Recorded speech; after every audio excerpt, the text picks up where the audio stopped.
Welcome everybody to London Futurists. I'll just say a few words before we go on to the main topic of the day. And I was reflecting on what are the most precious things. And many people will say time's the most precious thing. And looking around the room, I can see that many people have chosen to do something else with their time on this glorious Saturday afternoon. And I have some sympathy with them choosing to do something else, because time is short and good time is short. So that's why many people said that the most important skill to have is time management. But other people come along and say, very plausibly, it's not what time we have available to us, it's the amount of energy and focus that we can bring. And so that even more important skill than time management is energy management. Are we fit enough and strong enough physically, intellectually, emotionally, spiritually? And I think that's correct. And if it's true for us as individuals, it's even more true for us as a society, for us as a species. How well are we managing our energy? And we've sort of taken it for granted that there will be lots of good energy available for us to do everything we want, but it's becoming increasingly clear over the last few decades that actually, unless we change how we're managing energy, we will end up in a situation when we bitterly regret our mismanagement of energy. And so more and more people, rightly, are asking, how can we transition from our current energy systems, which have served us well in many ways, into a sustainable energy system? And in London Futurists, we've addressed this topic 3 times now in meetings and in lots of other side discussions as well. And I have to say, many people despair at these discussions about energy. They feel it's sort of obvious what needs to be done, but we're just incapable of doing it. It's obvious that we need to move somehow to more renewable, sustainable energies, but somehow we're caught in systems of inertia, we're caught in momentum, which is difficult to change. And therefore, people say the problem with this whole debate, it's sort of insane. And I noticed that, Matthias, you mentioning in the title of your presentation, it's a plea for sanity. And I would say probably the most important thing to manage, the most important thing to bring into this discussion isn't just our time and even our own energy, it's sanity. How can we escape from the prevailing dysfunctional patterns of thinking that are preventing us from seeing the options more clearly, not only as to what is possible, but how we might transition. So for all these reasons, when I heard that Matthias was available to come and talk on this with an unusual, but I think a very well considered point of view, I was very glad that he was able to come and talk to London Futurists. So I'll let him introduce himself. He's a very strong rationalist. He's very strong at focusing on real solutions as opposed to just hypothetical solutions. So I encourage you all to take a seat and get ready for a plea for sanity. Thank you very much. Climate Zero Hour, it has arrived. So let me move over to here because I'm constantly staring into the glare. It's a little more comfortable from up here. My name is Matthijs Bekkers, I'm from the Netherlands. I've been working on energy problems for about 7 years now. Started from the perspective of someone who wanted to realize a home which was fully off-grid, building solar powers, using solar heating, cutting off the gas line, and doing that. But during my calculations, I concluded that it was far more easier said than done. So at first, I started expanding my calculations. I went up to a city level, then I went up to a country level, and eventually I started doing world scale calculations, and I figured, well, some figures aren't adding up. I looked at all sorts of scenarios, amongst which one of your own countries, can't recall the name, but in this country a group of lords from the House of Lords, obviously, wrote an Apollo program. So that was the first one I considered. I thought that it was far too optimistic. Then I regarded the Solutions Project by Mark C. Jacobson, a Stanford University professor, and concluded that was bollocks as well. So that was back in 2013, so that's about 5 years ago. And I wasn't really anti-nuclear then, even though Fukushima lingered in the back of my head. It just happened 2 years ago. But I thought, you know what, let's consider it and see where we get. And in the end, well, here I am, standing in front of you, trying to convince you to look further than some narratives that are available on the internet and on TV. So my main focus is climate change, naturally. I'm very worried about climate change. I say all that and, because, well, we all speak about temperature rise, we speak about sea level rise, instability, crop famine, you name it. But what you see here are the wall, I hope, stays in place. What you see here is phytoplankton. Phytoplankton is basically the bottom of the pyramid in all life on the planet. And these little creatures, they form shells. They are photosynthetic life forms, which provide about 1/3 of our oxygen supply. And they are the best way of storing carbon in they are the best method of storing carbon permanently. So you all know Dover, right? The Castle of Dover, which is on top of those nice white cliffs. Well, that's these creatures, you see. That's all carbon, that's all calcium carbonate. So what happens is, because we keep emitting CO2, this CO2 at the oceans, at the sea level, at the ocean surface, goes into solution, and when it goes into solution, carbonic acid is created. So it's the stuff where our fizzy drinks come from, that's the same stuff that's carbonic acid. So these critters need carbonate ions to build their shells. They're made out of calcium carbonate and magnesium carbonate. Now, if the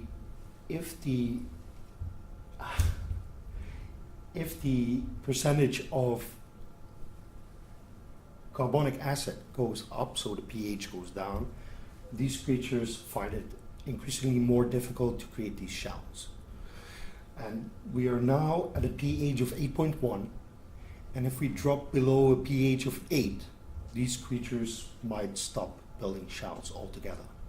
And that's something which could be disastrous, and which is one of my reasons to really push the panic button and say, well, this is something we must prevent.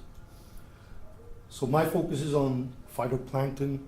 I could also say, well, as a humanist, because I'm a humanist, when the temperature goes up 2 degrees overall on the planet, so by the way, we in the northern hemisphere, we are already pushing 1.5 degrees at this moment. So the southern hemisphere is somewhat cooler, so they are lagging behind. But if the temperature rises too much, you get instability in crop production, water availability, and that is going to displace a huge volume of people. So if we are afraid about immigrants now and refugees now, just wait until this actually starts kicking in, and it's already kicking in, but it's getting worse. So next, we are going to look at population mechanics and energy. Now, I take my cues from Hans Rösling. I don't know if any of you are familiar with Hans Rösling. Hans Rösling tells us basically that curbing population growth isn't possible at this moment, but it will maximize out somewhere between 10 and 11 billion individuals. We might be lucky, maybe it will be 9.5, who knows. I have created a couple of models which go up to 9.5 billion individuals. And what we are looking at here is the result of per capita energy consumption, so per individual. And what we see is that, for instance, the US has a per capita energy consumption of 90,000 kilowatt hours per person. We here in Europe, we are about somewhere between 40 and 50,000 kilowatt hours per person. And in Africa, there are countries where there are people who have less than 10,000 kilowatt hours per person. Now, this all sounds like a lot, but that's because I'm not talking about electricity, but I'm talking about energy. So energy involves everything from this table till the bar of soap in your bathroom, everything. So these are three of the most popular scenarios in which decarbonization is achieved, or trying to envision decarbonization. Now here we have the WWF, the World Wildlife Fund. They come up just shy of 80,000 terawatt hours. Here we have Greenpeace. They think they can do with just shy of 150 in the Solutions Project by Marcy Jacobson, which is slightly more than 110,000 terawatt hours. The EIA, which is the US Energy Information Administration, goes up to about 250,000 terawatt hours. And if I project out with the status quo, you can see, well, it's slightly less, but it's still more than these three here. And this is what we get if we, as the West, would cut 30% of our energy demand. So think away 1/3 of all the tables in the room and 1/3 of all the chairs and one of those bottles. We start doing the stuff we are promising to do all these years but fail to do. Wow. And the non-OECD countries, which is basically everything without the US, without North America, Europe, and Japan. So all the rest is the non-OECD. And you end up skyrocketing up towards 350,000 terawatt hours of primary energy.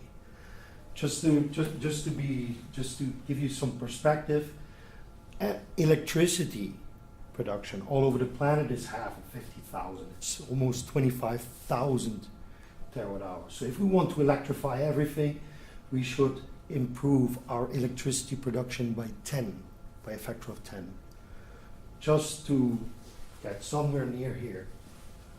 And well, I don't like to talk about this because this is not going to provide a good future for people in the non-OECD. This is just aimed at us cutting energy, not at Africa building more energy plants, not aimed at more energy for Asians, South Americans. Forget about it. So here's the same graph again, but here I differentiate between the non-OECD and the OECD, just to give you an indication of how well they are doing. This is what we could potentially do, so we could decrease from there to there.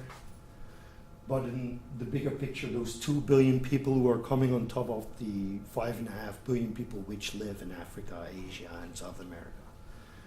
This is going to be our biggest problem. And it's our problem. It's not just their problem. Climate change doesn't know any borders. It just happens. It's a global problem. So I'm not anti-renewable. Let me preface that.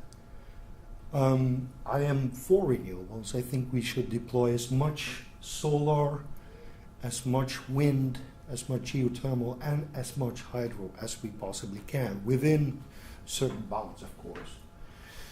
But if you are searching for literature on why 100% renewable doesn't work, I've written my own book on it.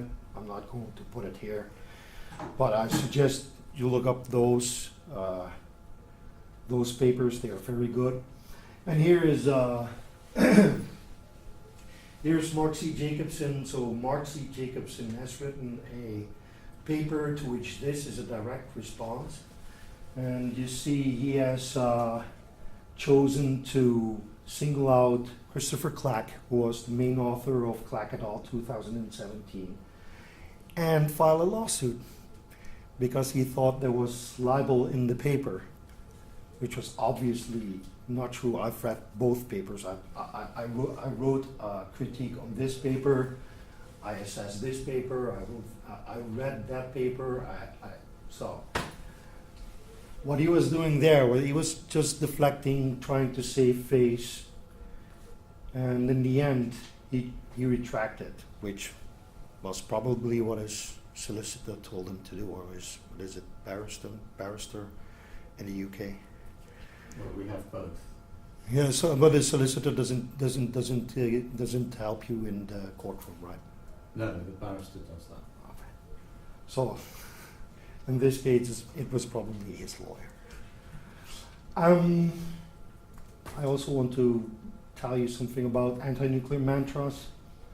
So here are the standard arguments. I'm not going to enunciate them all, but below here you can see Peter Lang has written an excellent piece which refutes this point, as is the ETA Nuclear Cost Drivers Project Summary Report, which is written by Kirsty Gogan, who is a Brit as well. She's from Oxford, if I'm not mistaken. Needless to say, these things aren't always untrue. They are untrue to a degree. But especially nuclear means bombs. That's a thing that is pretty dear to me. Trying to make a bomb out of plutonium that comes out of a reactor is like trying to get drunk on 0.0 phony beer. It's like, I don't know which brands do you have. We have, is it Carlsberg? Do you have Carlsberg 0% or Foster Zero or? Well, plenty of quotes alcohol-free beers, but mostly lagers. But they're actually alcohol-free, right? Yeah. It's like trying to get drunk on those. The plutonium which comes out of nuclear reactors simply is not of the grade that you could use for bombs. It's easier to enrich uranium to create bombs than to extract plutonium from nuclear reactors in order to make bombs. Unless you keep the uranium rods in the reactor for a very short period, but that would show up. It would light up the plant. Everybody would know it. So, and we have the non-proliferation treaty, so people will be watching you like a hawk. This is pretty straightforward as well. Fixing contemporary nuclear energy. I'm not opposed to light water reactors. So, for instance, well, Great Britain doesn't have a great many light water reactors. You mostly have gas-cooled reactors. They're fine as well. But for instance, you're building an EPR at this moment. It's not really a cheap project. It's simply C. But I did a calculation for the total cost. So the problem with cost in terms of nuclear is the time people take to allow for depreciation, for instance. Most of the companies put it at 20 years, while the plant has an operational life of 60 years. So if you account for 60 years, then it all of a sudden starts to look pretty cheap. Well, these are all pretty obvious things. So build as big as possible is not necessarily true. I mean, I'm also a fan of small modular reactors. But if you can build a big one and you can afford it, you should, because you just saw what problems we are up against. We are going to need every big punch we can land against carbon-based fuels. So. And the biggest mistake made at Hinkley C, they didn't fix the price. So they promised you a plant which was significantly cheaper than the one you were getting. But that's because they didn't fix the price. The design wasn't finished when they started the whole project. They kept moving the goalposts, so the project got longer and longer and longer. So, which means that you need to finance all that time and all those people working on the design, and that makes it more expensive.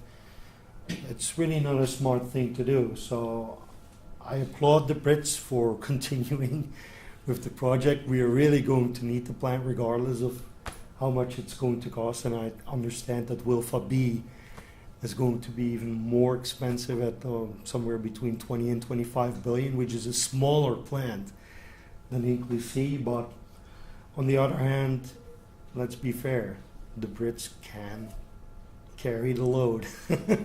We can't expect Senegal to do this, for instance. It sounds patronizing, but you know, No, that's reasonable. I would rather have the Netherlands Yeah. do it. I would be the one standing here. Yes, we are doing it. Where the hell are you? But you know what? I can't say that. New nuclear is actually very exciting. I am involved with one startup which is called Terrestrial Energy. They're not my bosses. They don't tell me what to say, but they curate what I write. So I have a they have a blog, and they have me over as a guest blogger. They pay me a little money per blog, so I'm honest about that. Full disclosure. But I'm particularly interested in small modular reactors, which can still be light water reactors or solid fuel reactors. I'm fine with that. But I'm really excited about molten salt reactors. Molten salt reactors sounds like an alien concept, I don't know. But in the 1960s at Oak Ridge National Laboratory, the father of practically all nuclear designs, Alvin Weinberg, came up with the molten salt reactor, which is basically table salt but then molten. It's incredibly cheap. It doesn't work like contemporary nuclear reactors. It doesn't have high pressure. It works on atmospheric pressure, but it has very high temperature, which gives us the benefit of it being able to desalinate water, help us with decarbonizing steel making, cement and concrete, and fertilizer. And then there's the versatility argument. The molten salt reactor can be configured to use the uranium which we use now today. They can also be configured as thorium breeders, and they can be configured to get rid of all that waste people keep nagging about. So it's always this issue, and mainly in politics. High-level waste. Yeah, mainly in politics. Yeah, high level waste, of course, actinides, transuranics. So most politicians like to make a very big problem out of nuclear waste, right? I mean, that's like the core argument of anybody who doesn't really like nuclear. It's always, what about the waste, you know? But if I would take all the waste on the planet, the nuclear waste, and I would build a pyramid of it, it would be smaller than the Empire State Building in New York, volume-wise. It's even weirder. All the uranium and all the thorium we can extract from the seas and from the earth. At this moment, if we would stack that up, it would be 2 Empire State Buildings. It's like tiny. It's really tiny. It doesn't compare in volume to, for instance, all the copper we need to electrify everything. It's like a midget and a giant. So I'm very excited about these. Yeah, this is one of those molten salt reactor designs. It's fairly simple, basically. So this is the reactor. The reactor can be built in a factory rather than constructed on site, which is regular practice now. The nice thing is this is all a contained unit, so all the radioactivity stays in here. It doesn't leave the reactor at all. It also doesn't want to leave the reactor because there's no high pressure in there. The heat exchangers are in the unit, the motors are on top of the unit, and there's a secondary heat exchanger here and a tertiary heat exchanger here. And eventually you can make steam with which you can generate electricity. Now the nice thing about the core itself is basically that it's a solid core with channels inside of them. So normally you normally have a swimming pool of water in which you lower all these fuel assemblies. So normal nuclear fuel is solid. Here the fuel is a liquid, so it's being pumped around through the core, and does its magic there. I don't know if any of you actually know how nuclear fission works. You too?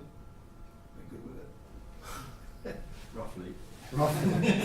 Well, I can draw it out on the Is the board salt later on. corrosive to materials? Yes, the salt is corrosive. So what happens is, well, the corrosion isn't a problem, because as long as you keep the reduction agents out, there's no corrosion, which means that you have to make sure that there's no oxygen in the system. That's all. Oxygen or water. That's a no-no. So the corrosion issues are minimal, but there's warping issues in the graphite. So the graphite soaks up some neutrons, and the graphite also soaks up some fission products. Plus, it contracts, it expands and contracts continuously.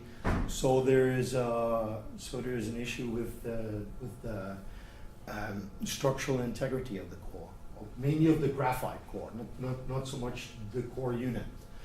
So right now they say, well, this has an operational lifetime of about 7 years.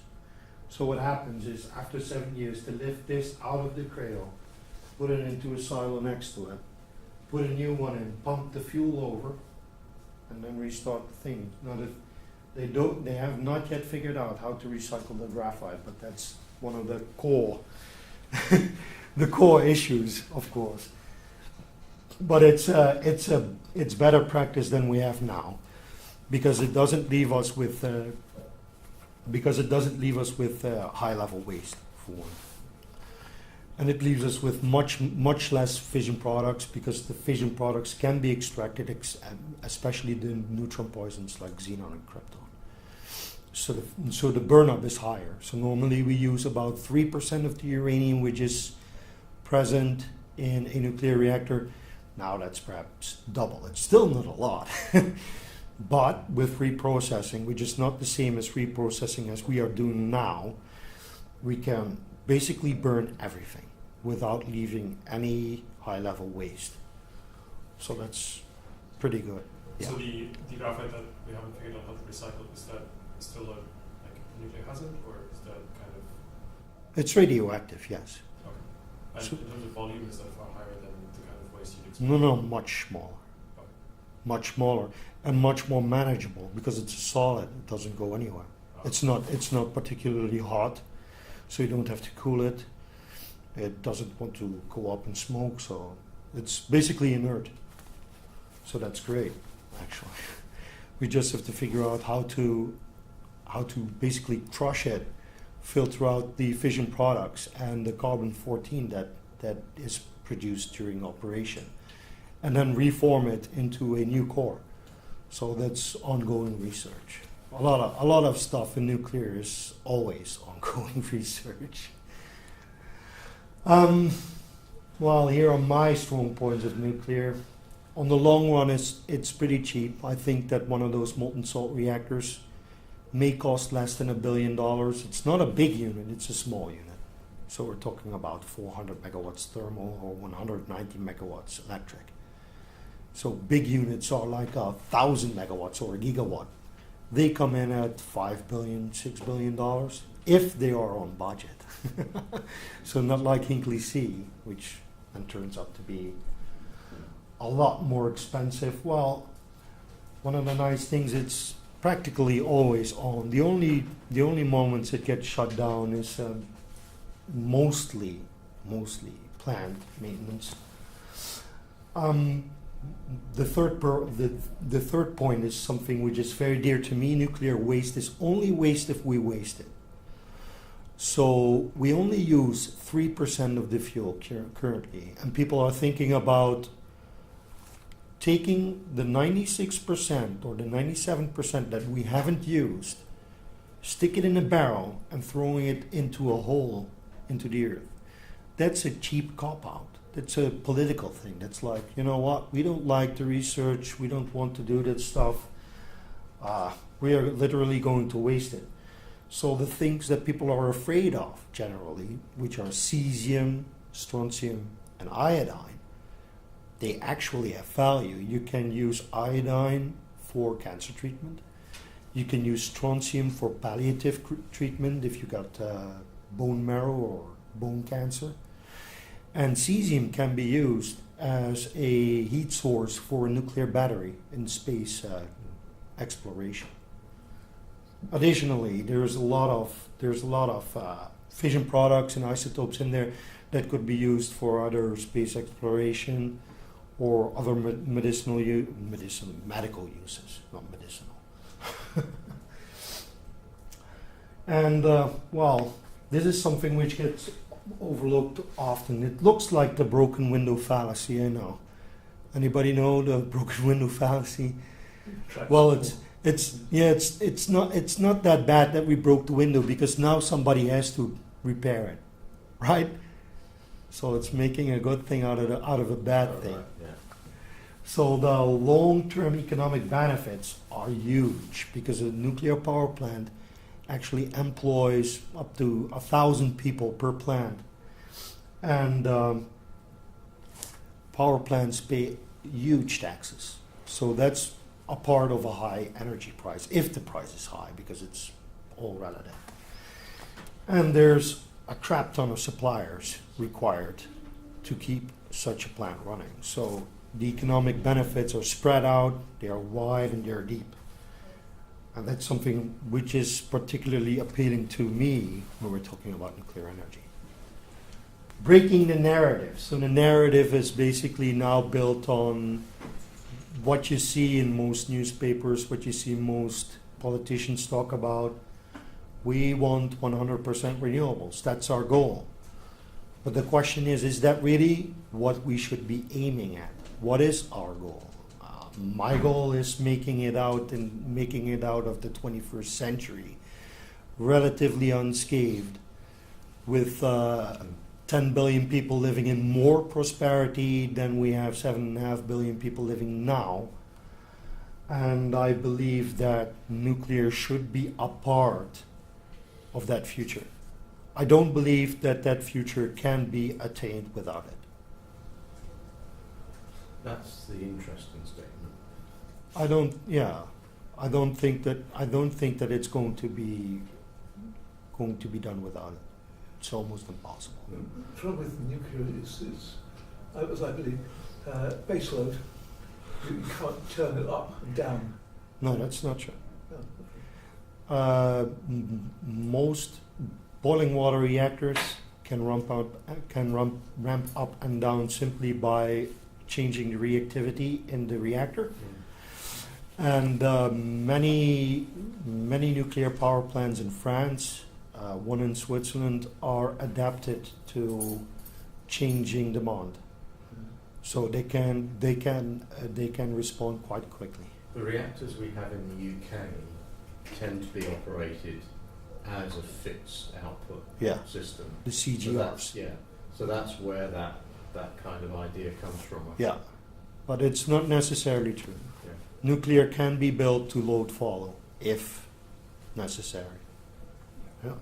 So, thank you for listening to my slightly fringe presentation, but I'm really passionate about this. I wrote 4 books, so these are up for grabs. If you want one, come and get one. I can sign one for you. I also have my business card here. Et c'est ça. Thank you very much.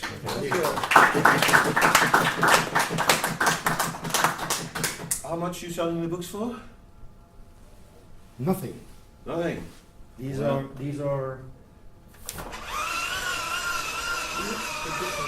are free. What about the narrative of Fukushima? What do you want to know What's about the it? answer when people say, well, look, Fukushima is terrified everybody about nuclear. Yeah. It was there for a long time, and people sort of took their eye off the ball, and something terrible happened.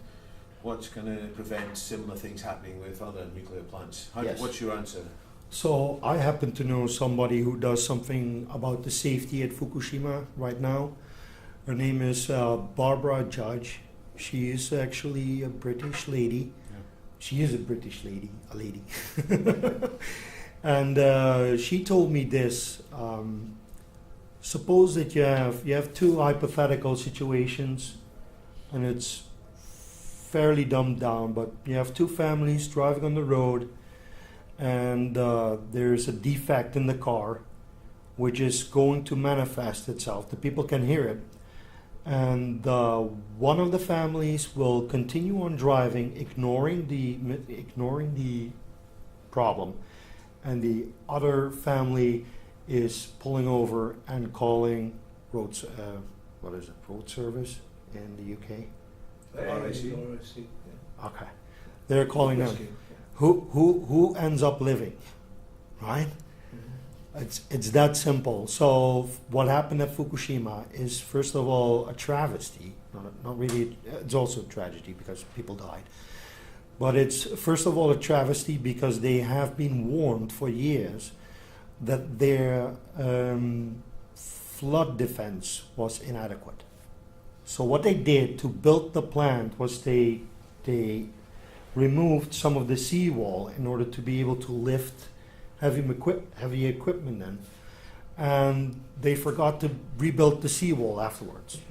It only happened at Fukushima, by the way. Yeah, it only happened at Fukushima. So all the other plants, they got washed over, nothing happened. But at Fukushima, the seawall wasn't there, so it got flooded. And the second major mistake, which was made at Fukushima, was that the backup generators and the fuel was put in the basement, which got flooded, which meant that these services were unavailable during the so-called grace period. And the grace period is the period that you need.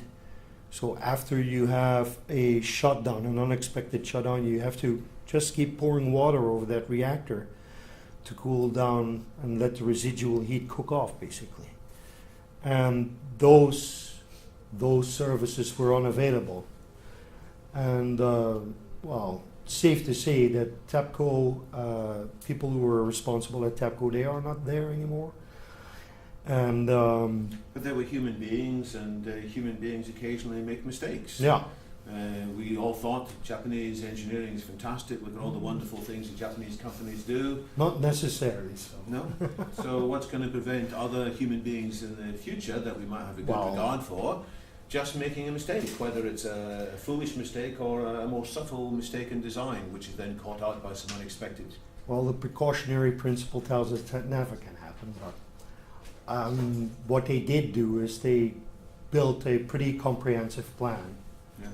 in order to recheck all the nuclear reactors, because Japan shut down all the nuclear reactors after the accident.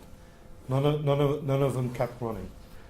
And they kept shut down for years afterwards. So they are now in the process of restarting those reactors, but not unless they qualify for restarting. So there needs to be a lot of some reactor facilities really needed augmentation.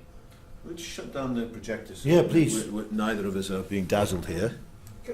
I read somewhere that the number of fatalities from Fukushima was 183 people. No, it's actually near 2,000. Is it? For Fukushima. Well, no, it's not from radiation. Radiation so far has not. Listen, we never know for sure, but they are keeping these people under close watch. But so far, nobody has shown any serious form of lethal cancer or anything of the sort. But the 2,000 people that did die died because of the evacuation stress. So they evacuated the area, and that evacuation cost lives because people were sick, old, fragile, and that's a lot of stress they can't handle at that moment. Anybody got any other information on that? Yeah. Yeah. Even that 2,000 figure is a myth. I mean, that came from the entire evacuation of the Fukushima province Yeah. and the surrounding areas. It Yeah. involved the earthquake and tsunami. And it wasn't just direct fatalities, but some things which happened years afterwards which were attributed to stress. It's actually very hard to attribute good numbers to the evacuation, but the key point that there were no radiation fatalities, direct fatalities from Fukushima, And we've had like the international body on radiation come in and say they do not be able to predict to be able to see any increase in radiation Exactly. effect is still true. So all this talk, I mean, you asked the question, given that people are terrified of Fukushima, I mean, how many people in this room are still actively thinking about Fukushima and the health impacts almost 10 years on? Well, I'm thinking about Fukushima, but I want to go Yeah, there. yeah. Well, most of us I want to go there, so. all the time. So I don't actually think it's even true that a lot of people, I mean, some people, sure, but a lot of people are still thinking about that, and there are good reasons for it. These accidents are not particularly dangerous. This is what the evidence is teaching us now. Yeah. And time has moved on. In What that is- same time, climate change has gotten closer. However many millions of people have died each year due to fossil fuels and things like that. So it's a numbers game. You have to look at the impacts of the various energy technologies and see where you end up. Sorry, there's so many. Sorry to interrupt you, but how many people do you think died from Chernobyl? Less than 200 in total.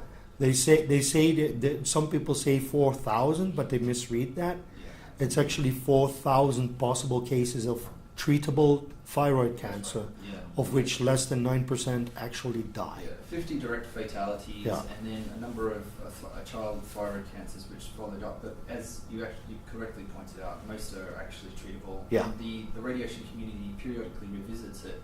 The last one said something like 1% rates from doses or something like that. Can you remember that? It was a recent story. I don't know that, but I've heard that. I mean, the iodine it releases only can harm children if they don't get the iodine pills. So I've heard that nobody over the age of 14. Yeah, there wasn't any iodine remediation done in the Ukraine at that time. So, but normally, we have iodine pills at home because we live downstream from the Tihange power plant. I don't know if you ever heard of it, but Oak Ridge National Laboratories have put a stamp on it and said you can just run it as designed without expecting any problems. Yet the Dutch government still distributed iodine pills, which contributes to the fervor against the Tihange power plant. So that's You had a also. question? Yeah, I have a question which maybe I missed it, but you're kind of making an argument in this general talk that nuclear is a strict requirement for I'm pretty sure. of it. producing the levels of power that we're expecting to want to use. Yeah. We don't want to decline as a civilization. I was just wondering whether in your calculations of the amount of energy we're requiring, whether you have factored in the cost that, in terms of energy or raw materials, that I don't care. renewables take. And I was just going to ask, Yeah. is this something that is just taking so much energy to produce, say, a solar panel, compared to with a nuclear power plant per unit of energy that you're getting in the So here's the thing. I'm thinking, do I have it on my stick? Yes or no? I don't have it on my stick, but I do know the figures by heart. They're in the book. But the point is that all of these things, which they're generating energy, but they also consumed a lot of energy in their creation. No, you shouldn't talk about consuming energy during their creation. Well, What's the right for phrase? some economics, for some economists, I don't know, is that correct? Economists. That is a very important metric. It's called energy return on energy invested. Well, what I want to know is whether it is feasible, right? Whether we extract enough materials from the ground. So here we have our Vestas. No, those were the days. Yes. 3 megawatt unit, 800 megawatt hours What kind of energy is that? per ton. But what kind of, this Vestas, what is it? Wind, It's a wind, right? sorry. For those of us Yeah, there's a it was a. This is the Salt vested. Yeah, this is the most efficient wind turbine you can build at this moment, from my own research. Then we have the SunPower X22 345, which does, I almost cannot read it, say 150 megawatt hour per ton. And here's our old generation nuclear. It's a Gen 2 light water reactor. This information comes from Per Peterson.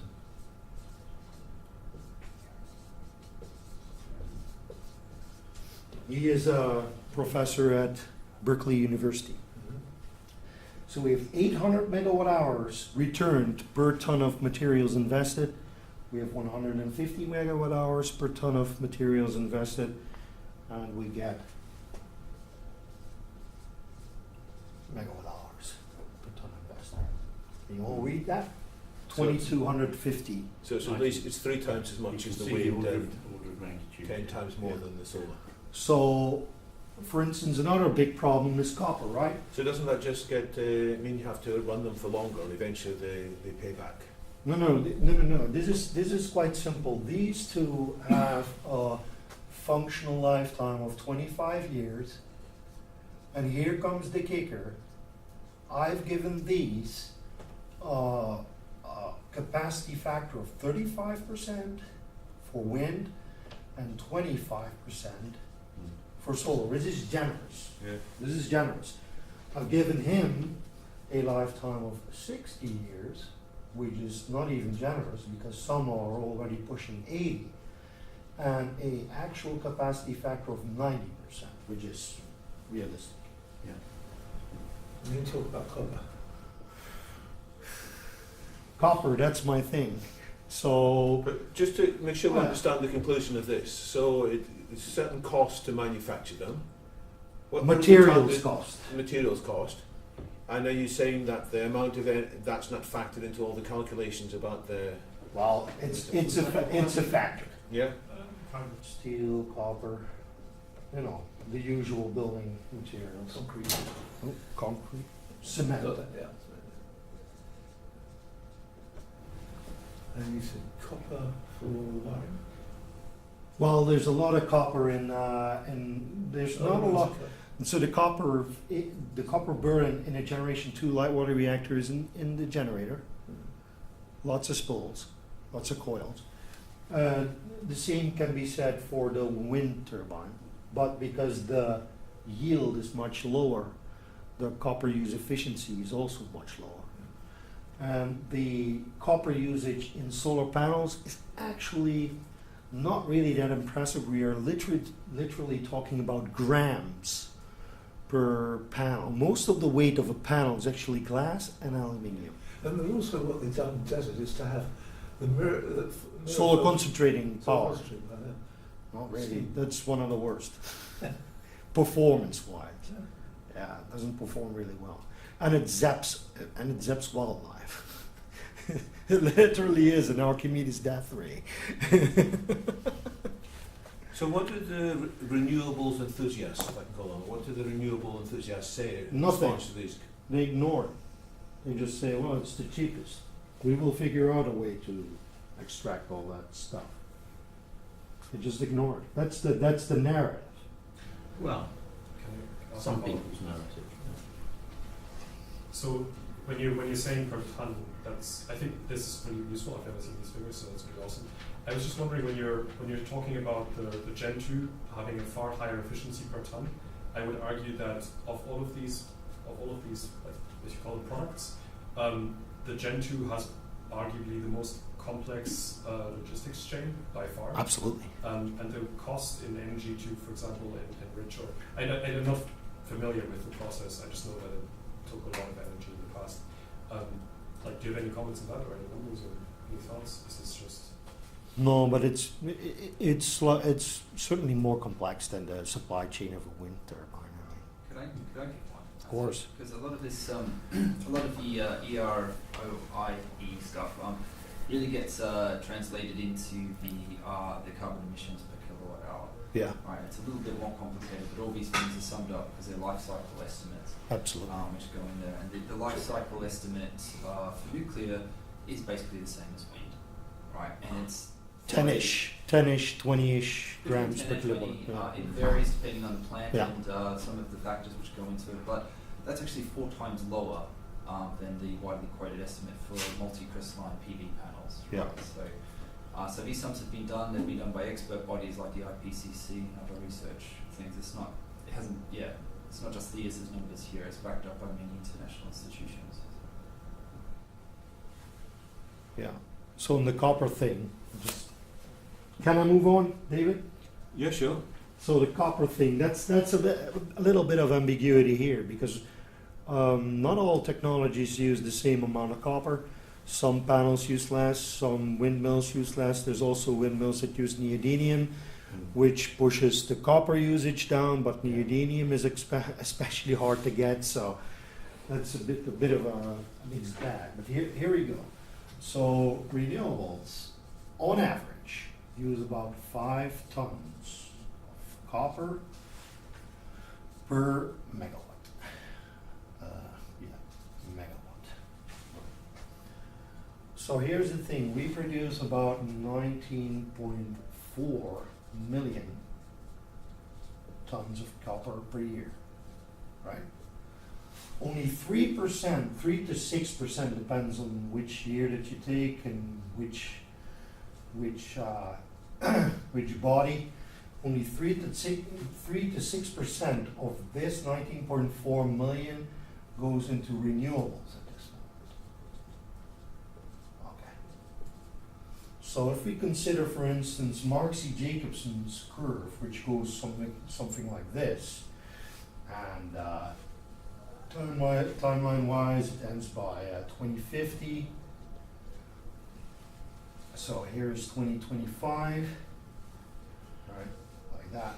So here's the thing, we need to get up to about, I don't know, somewhere around 50 gigawatts of renewable capacity. So we already know the end figure, right? So the curve starts very steep and then slopes down. I believe we should be aiming at 1,100 gigawatts per year right now. Practically, we are adding about 150. And then, 5 years after that, we should double this to 2,200. Now the funny part is, once we do that, we need to add about 25 million tons of copper per year. So we have to grow from 19.4 to 25 within this decade, just to keep on track. I know this figure is correct. I'm not sure about these at this moment, but I know this figure is correct. We have to jump by 6 million tons per year just to accommodate for this, based on the 5 tons of copper per megawatt figure. And that's going to require a sustained growth rate of 12%, I believe, which has never ever been done before. Current growth rate is somewhere below 3%. Sustained 12%, forget about it. It's economically never going to happen. Same question as before. What's the response of a renewables enthusiast to that? They're so cheap. The capital will come and make these mines possible. Time to invest in copper. No, well, here's the thing. Copper. I think this is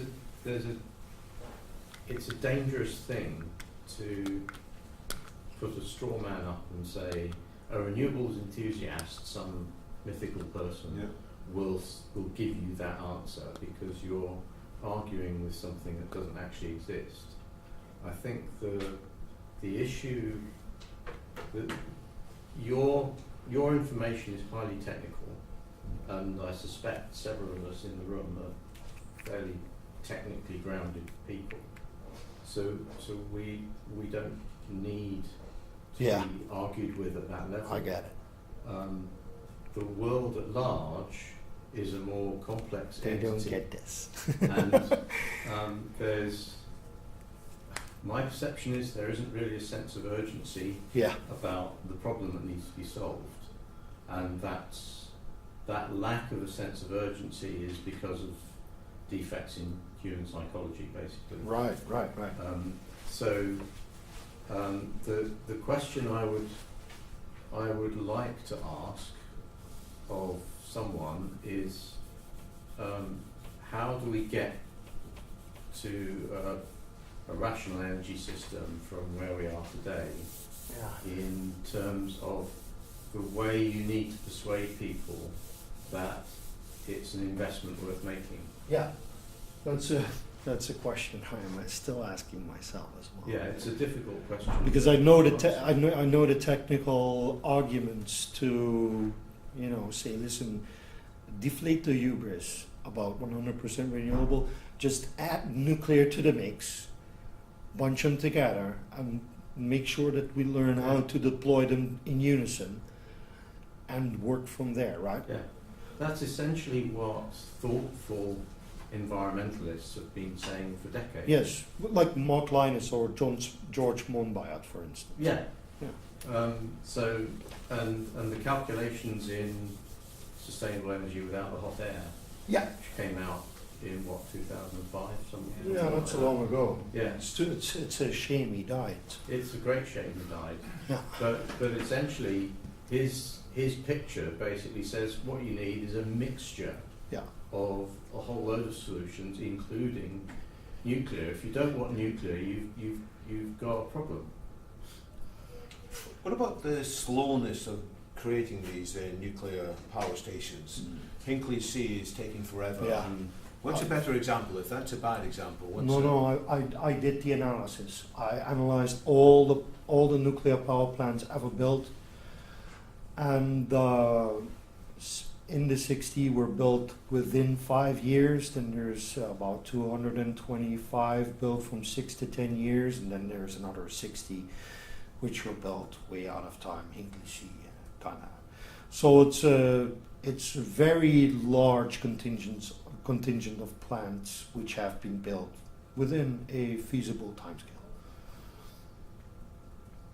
The shortest timescale is about 3.4 years. So there are plenty of better examples to Absolutely, it's a very mature industry in a lot of places, but for some reason, if we look at Europe and the US, for instance, it looks like we are now in this nuclear trough, where a lot of the expertise of managing these kinds of projects is not present. So that's a problem. So your best example, where does that come from? It's at the Kawasaki plant. Yeah, Kawasaki, Yeah. Unit 6 or 7. Yeah, That was 3.2 or 3.24 years, something like that.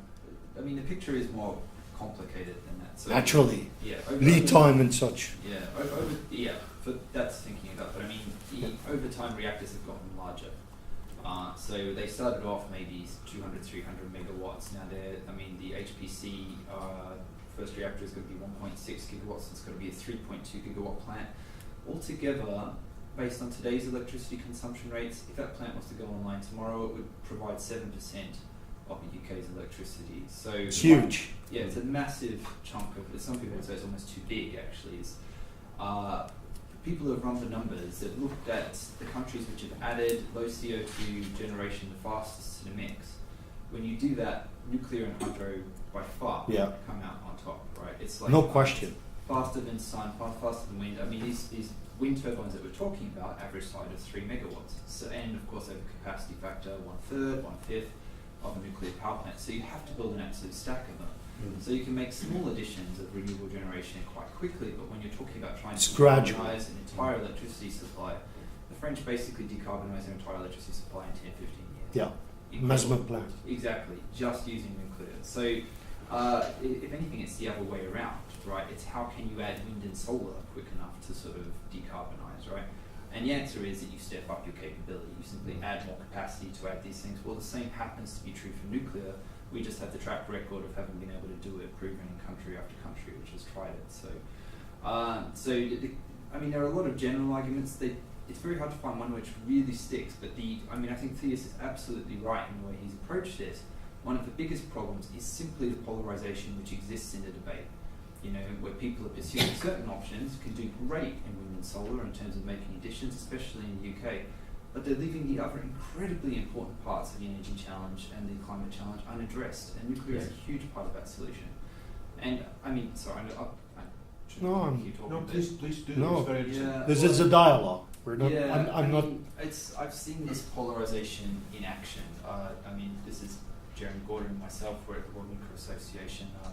We've championed the Harmony Plan, which targets nuclear to achieve 25% of electricity by the year 2050. Just 25%. Oh, wait a second. You're David. Yeah. I should have Does known. it make sense? Well, I was getting this vibe. Yeah. So, we understand the complexity of the climate challenge and that one single technology is not going to be able to solve it. Put simply, others really don't. They see good news in one area as evidence that the problem is under control when the numbers say completely the opposite. And, we've had experiences with UN bodies, the UN Environment Programme, the UNFCCC. They will not talk about nuclear. Yeah. They will not mention It's a taboo. it. If they do, it is to diss it. Right, so the leading environmental bodies in this world will not seriously consider nuclear. So that is the problem which we face. Did you see my conversation with Michael Liebreich? Probably not. It was yesterday. I think we glanced at I it. saw a bit of that. I saw a big row going on. Yeah. So what lies behind this taboo? Well, it's if you. Well, let me Go answer that because I'm not going to answer it, but I am trying to steer away from it. So I was trying to keep this presentation. I wanted to talk as little as possible about Chernobyl and Fukushima, and try to focus on what we can do to make nuclear better. So, and I think that we need to steer away from the fear factor because it's basically a non-issue. Well, it is an issue, but it shouldn't be. So let's not feed that hydra because it's a hydra. You cut its head off and boop, How do you cut its head off then? just deprive it of oxygen. Petition Hollywood to stop talking about nuclear and everything negative they do. Easy. So who is Hollywood, sorry? In Hollywood. Yeah, Well, Mark Hollywood. Ruffalo is one of those people. Yeah, he is. Leonardo DiCaprio too, but he's not really so bad. I mean, the thing is that opposition to nuclear energy is being sort of described as the cornerstone of the modern environmental movement. Some environmental groups, well, not so much nuclear energy, but nuclear full stop with nuclear war. They formed with this anti-nuclear thing at their essence. And, we've had the likes of Greenpeace come out and say, irrespective of evidence, and really said this, we will never change our opinion. Whatever your solution to our problem is, Yeah. doesn't matter. Yeah, so you've got this, in the media, especially for a lot of elements of the media, I mean, they're kind of polarised anyway, and they have this established dialogue. So you have this kind of revolving door between media, NGOs, and also the international bodies, where this institutional opposition to nuclear is really firmly embedded. So it has very complicated roots in our psychology of fear of nuclear and nuclear weapons and things like that. But if we're going to address the problems which we're facing now, we desperately need to move past it, and we can't afford not to look at the numbers. And I think this is where all the things which are on board are just so important, because anybody can say anything about what they think is possible, but until you look at those numbers, until you look at what has been achieved and what it takes to achieve them, the answers aren't worth anything. Sorry. So who is listening? If various bodies aren't paying attention to this, which country? I mean, France seems to be quite... Finland. Finland is listening, France? UK is listening. And the UK is listening, yeah. At this moment, if you see what they are doing with NPC and deciding to go forward with Wilfa B, I mean, I said so. I think it's an expensive project, but I think it's a reasonable project regardless because it's a first of a kind. Nobody knows how to do it. I think England is one of the best countries to do it in.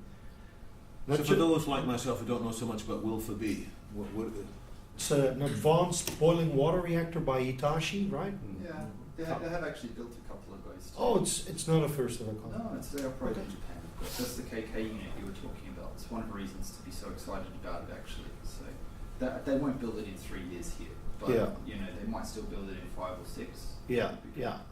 So they have building experience. Yeah. There's project managers and such. So So it sounds like there are people listening. Yeah. yeah. Is it enough? Or? No. Not by a long It's shot. pathetic. It's like, sorry, Keith, you talk. Otherwise I'll take over. So I was at the World Nuclear Exhibition 2 days ago. Yeah. And one of the things that I noticed is that builders of nuclear reactors were underrepresented. Of course, all of them were there. Some of the new nuclear designers were there, but almost all of the exhibition was about decommissioning, how to do fuel waste. If you open the booklet, it was safety first, safety first, safety first. So I also think it's emblematic for the industry that it's basically chastising itself continuously. Like they have like an unparalleled safety record in terms of worker security, environmental protection, you name it, unparalleled. Yet it's like they're trying to make people freak out about their product. The most obvious thing of the entire exhibition to me was Engie. Engie was there, and Engie had a huge stand. They had a picture of Tihange there, and they had a picture of Flamanville there, and they were really selling it good. And if you look at the website of Engie, you have to look with a searchlight to find the word nuclear. There's no mention of it on their website. It's true. It's probably their core business in terms of energy production, yet they don't mention it. So there's also this self-infliction going on. So that's one of the things that I would address. But on the other side, well, David is one of the communicators, for full disclosure. I'm trying to be a communicator. We need more people out there having a good word for nuclear and not just zooming in on the negative, but showing people that it has to be part of the solution. Has anybody got different views in the room? Anybody? Don't be shy. Sure, drop them.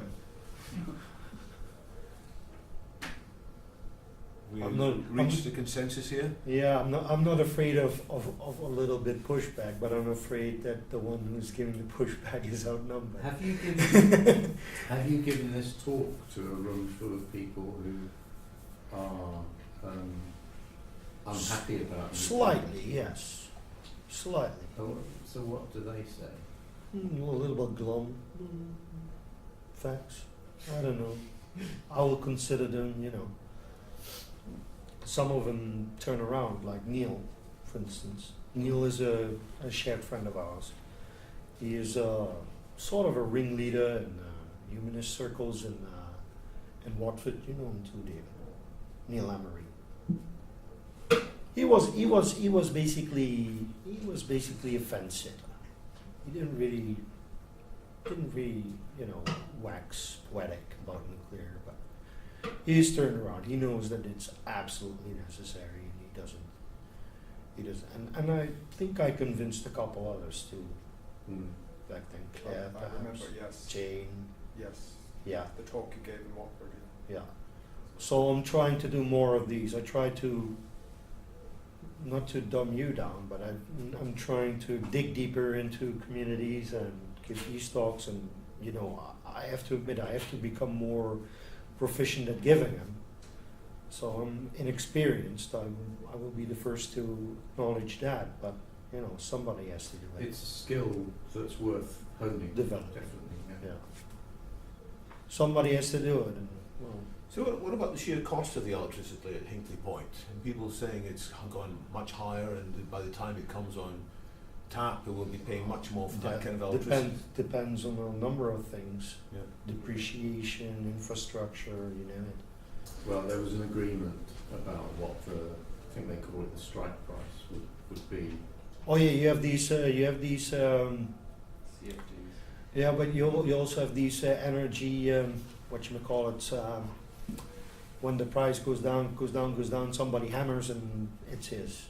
What is it called? Auction. You have these energy auctions, right?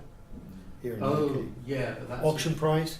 no, but there's an agreement for Not for Hinkley C. for Hinkley Okay. C. There's an agreement about the price that they will get Oh, for right. selling their energy. That is kind of fixed in their contract, so Okay. we're kind of stuck with it no matter what happens.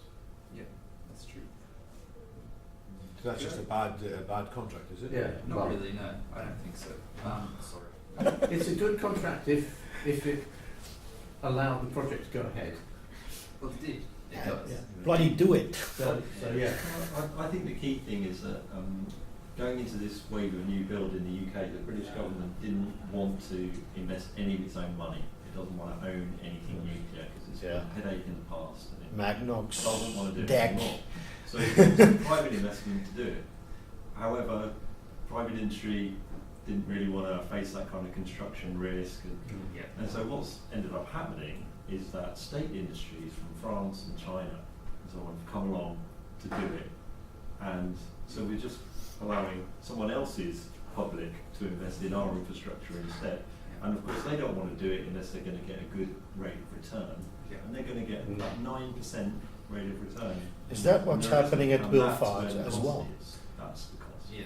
So looking at Wilford B, the government's decided to put some money into that. I'm not sure, I don't know the details there, but that's going to drop the price to more like $60. So it's £60 per megawatt hour instead of 95. It's not too Which puts it like totally competitive Yeah. with those Yeah. cheap renewables. Absolutely Of course. true. And that's the difference. Yeah. That's the difference. So the sticker price in this regard is meaningless because there's different And when's factors. Wilford B likely to come on tap? I don't really know. Sometime in 2020s, in the middle towards the end, maybe. Better be before 2030. That's Yeah. As soon as possible. Yeah, ASAP. Don't don't shame us again, people. Can we Tell talk it on about, time. can we talk about China a bit? So to what extent is the Chinese government Gangbusters. they're going for a nuclear gangbusters? Yeah, seems to be. Yeah. So They're the- building the most at this moment.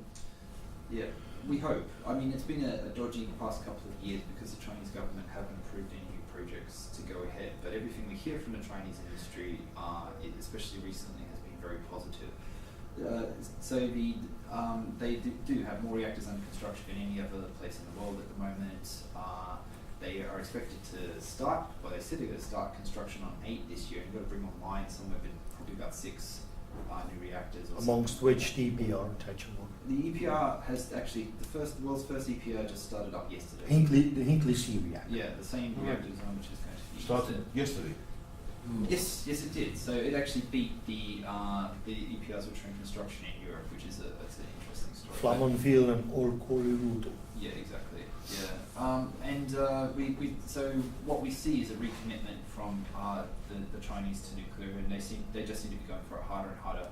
If you look at all the signs, they've just signed a deal to purchase 2 more Russian reactors and a reprocessing facility from France. If you know anything about the nuclear fuel cycle, you know that's a long-term commitment to the future of nuclear.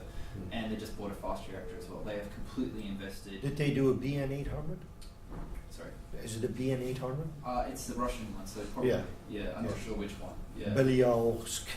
Yeah, I Something think it's like one. that. Yeah, so they are going to continue to drive nuclear domestically, and increasingly they're looking at exports as well. And they have a few deals signed up, and at the moment, really, for especially for startup countries, your choice is sort of like Russia and China, really, especially with problems which are developed elsewhere in the international industry. So Yeah, that's what Finland also.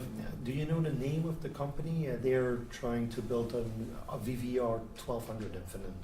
Oh, I know why not. Yeah. So I guess I can see 2 scenarios that may happen as a result of what's happening in China. One is that China will be seen increasingly as a positive and successful demonstration of the effectiveness and efficiency of nuclear energy, and other countries will then say, all right, we're going to overcome our reservations, this is clearly the right thing to do. I think that's going to be what happens. Yeah. Isn't there a First fear people that they're do- going to have their own Fukushima, that in the midst of all the autocracy and whatever, they're going to bungle something and then people are going to say, oh my God, we should never have trusted this nuclear stuff at all. Yeah, it's both views are absolutely possible. But the one thing to say about Chinese nuclear, at least, is that people tend to look at it from an outsider's perspective and they say, made in China, it's going to be shit. when in fact, the Chinese have been working really strongly with the international community. I mean, they've imported French technology and now US technology to build their plants. For them, they are incredibly proud of their industry and what it's managed to achieve. Unfortunately, the other scenario you said is definitely possible, but that could happen anywhere in the world. And I don't think people focus on China because of a bit of a stigma that's attached to them, and I really kind of don't think they should. Ultimately, what we need to do as a society is be able to move past having a nuclear accident, because accidents will happen.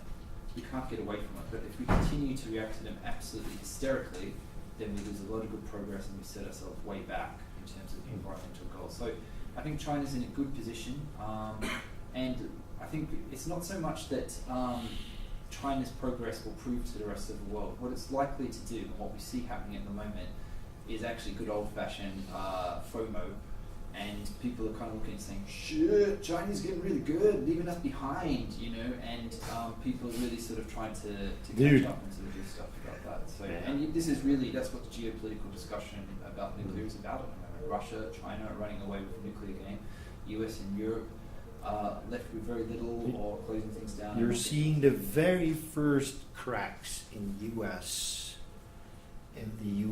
They are starting to warm up to the idea of nuclear innovation again. Oh, definitely. With the appointment of Rachel Slaybaugh at ARPA-E, the small subsidies for those research projects like fuel pumps and such. It's not big, but there's certainly something broiling there. So.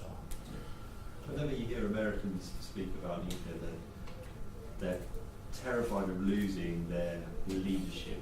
Already did. It's all they ever say. But yeah, they already did. Come on, They finish. realise. Finish VC Summers already. Come on. I hear about various generations of different reactors, Yeah. and that each generation could potentially be significantly better than the previous ones, but they take forever. Should I be investing in thorium, for example? Not necessarily, no.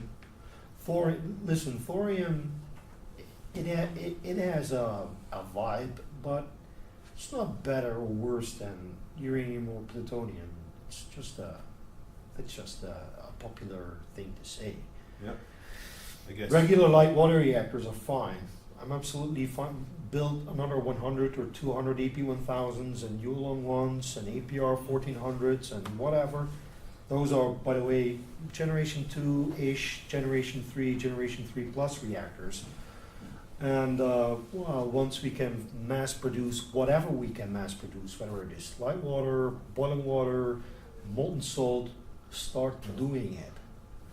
But that's hard because you need an industry for that. You need a lot of customers or a lot of orders to do such a thing.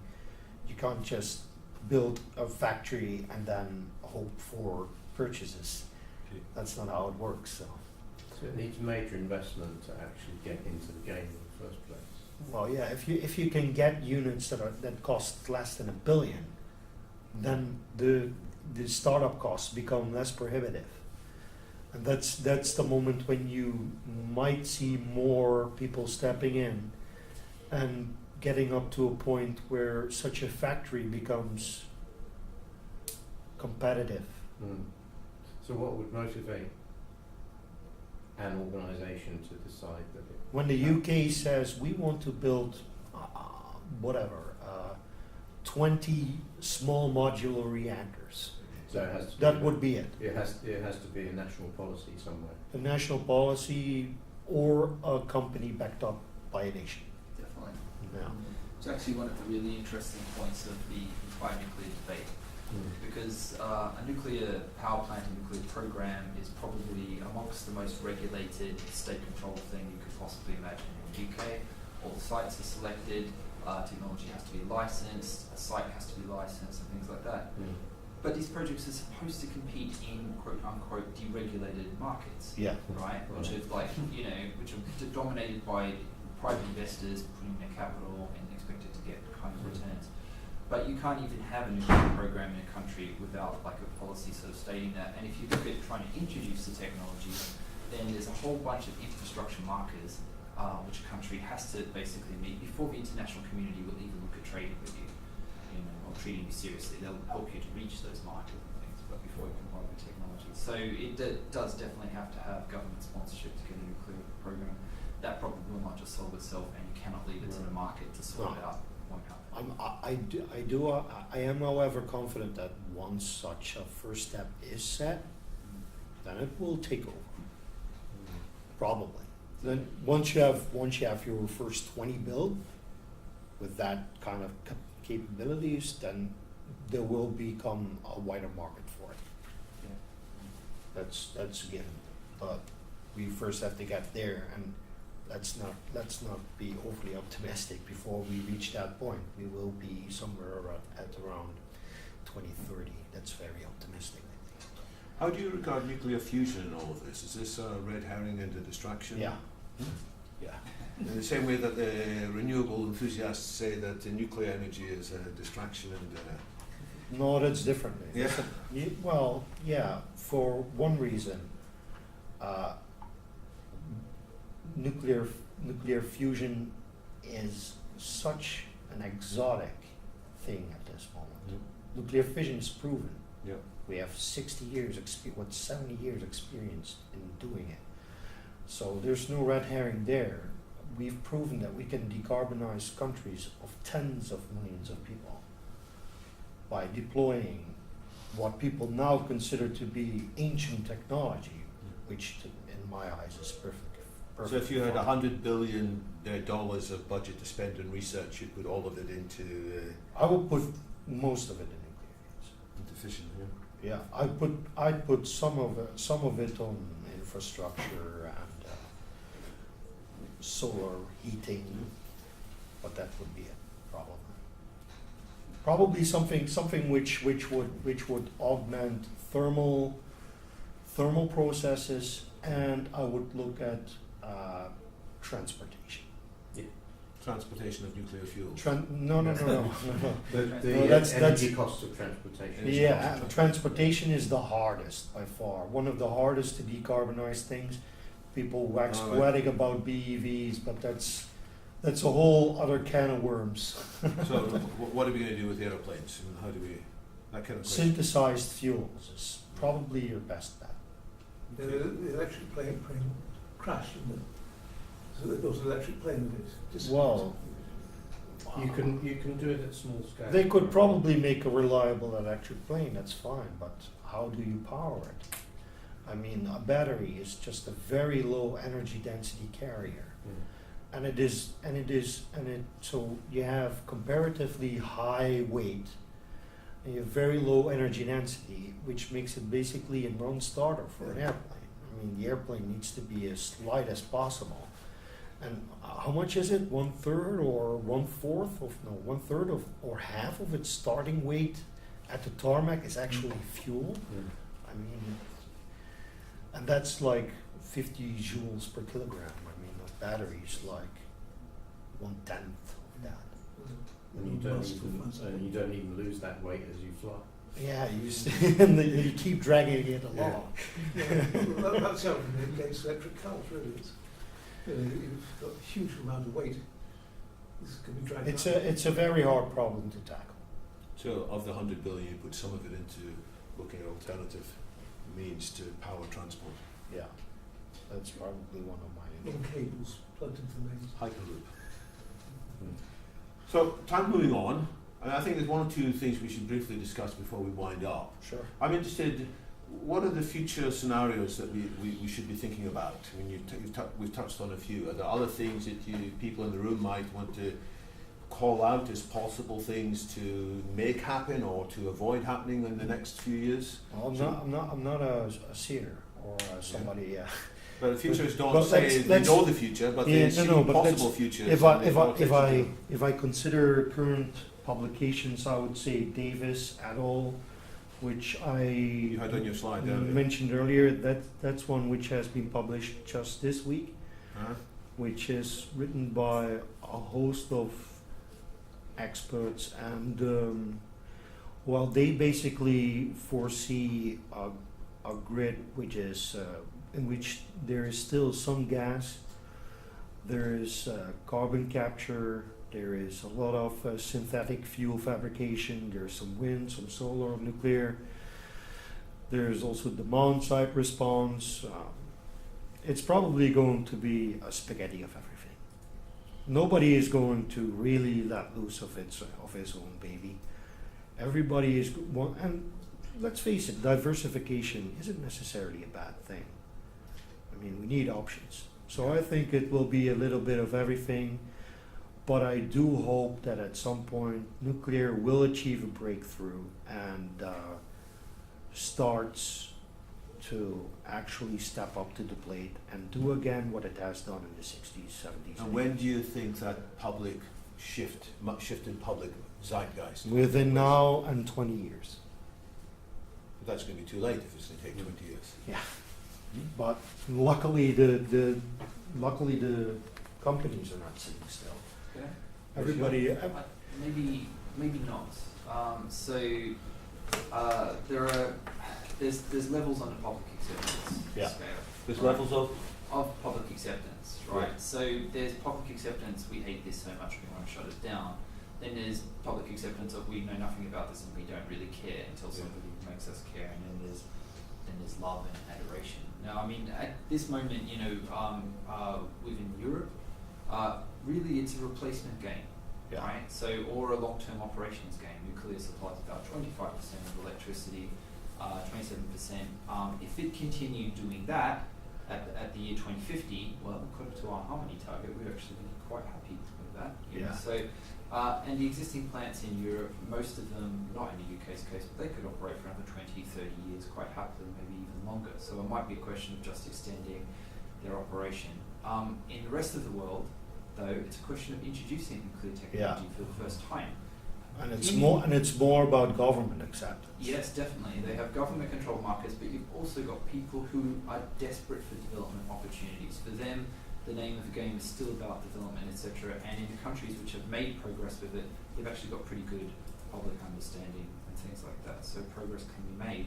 And the best thing we could do is take the governments of established nuclear countries and help facilitate the introduction of nuclear technology into these newcomers. If we make it easier to them, help them technically and with financing, etc., then we can get them to the nuclear levels we really need to tackle these climate and development problems. Where can people find out more about your harmony proposals? Right here, dude. Is there a website or? There is, yeah. It's on the World Nuclear Association page. There's not a huge amount of information. What page, sorry? If you Google WNA Harmony, Yeah. WNA or Harmony, World Nuclear Association? Harmony. Yeah. you'll find it. I've planted chills in my audience. Any final comments? Anything you want to? No, I'm very glad with the reception. Absolutely. And, Shireen? One question, is there any person, organisation who is actively working on communicating with governments, industries, or Yes. even the public about making nuclear happen? Many different NGOs, Okay. including David's, I believe. Yeah, more or less. There are industry associations. Kirsty Gogan. Yeah. Kirsty Gogan, Lucent Technologies, which is run by I always forget his name. It's a Nordic one from Boston.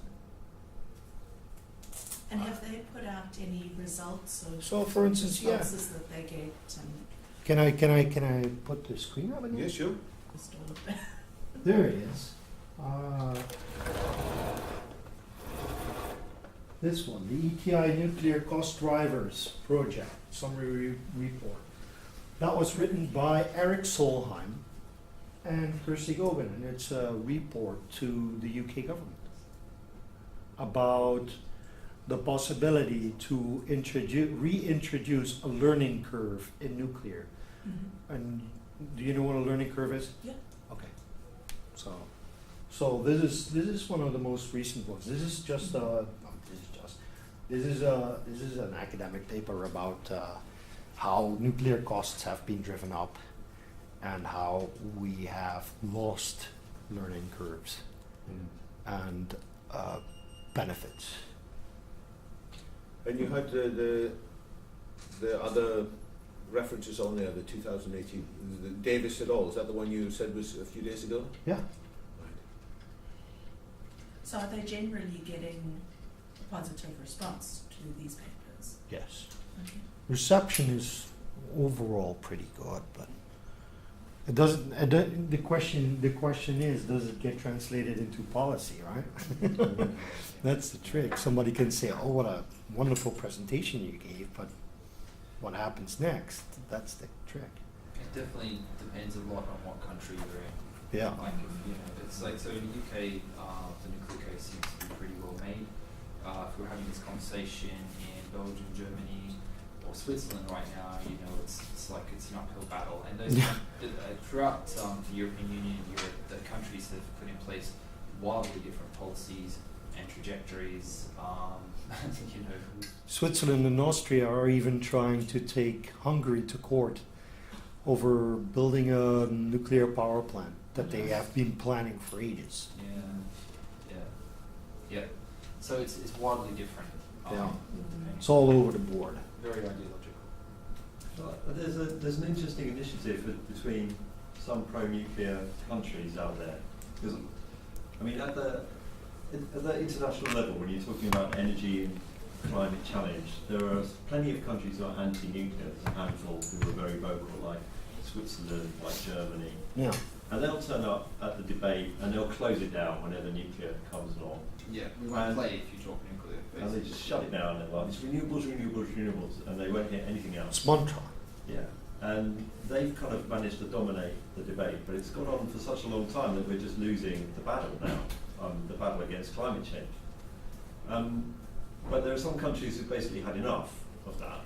Yeah. And there's a series of ministerial meetings alongside the International Energy Agency, where the energy ministers of all the countries get together and they have all these work programs about renewables efficiency. Well, for the first time ever, they just started one about nuclear. Well, bloody time. Yeah, it's sponsored by the US, Canada, and Japan. And there's a few other countries which are circling that, and they're going to sign up too. Wasn't the Netherlands part of that? Because they're working on a Samofar project They're probably circling, and they might join in. Yeah. and trying to build the Pallas research reactor. So I think that those countries basically making a pledge that they're not going to sit down and shut up, and they are going to bring nuclear to the table. It's going to be a lot harder. It's a prerequisite for success. Yeah. And is Britain involved in that at all? Certainly.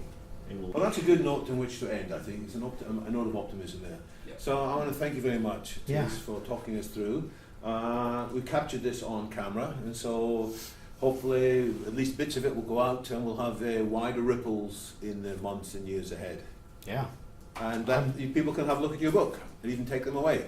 Thank you so much. Thank you very much. Thank you.